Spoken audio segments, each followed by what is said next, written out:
నేను ఆఫీసర్గా సర్వీస్లోకి వచ్చి ఎంతో కాలం అవ్వలేదు, కానీ ఇంతలోనే ఈ అవార్డ్స్, ఈ మెడల్స్ స్వీకరించడానికి నేను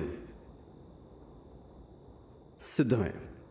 ఈ గౌరవం స్వీకరించడానికి నేను సిద్ధమే.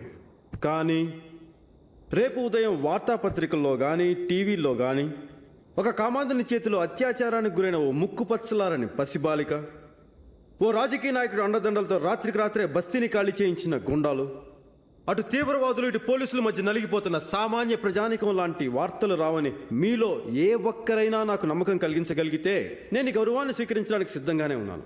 మీలో నాకు ఎవరైనా నమ్మకం కలిగించగలరా? లేరు. మనందరూ ఇక్కడ కూర్చొని చట్ట ప్రకారం డ్యూటీ బాగా చేస్తున్నాం, లా అండ్ ఆర్డర్ సవ్యంగా ఉంది, ప్రజల్ని కాపాడుతున్నామని మనం అనుకుంటున్నాం, మాట్లాడుకుంటున్నాం. నిజానికి అలా జరుగుతుందా?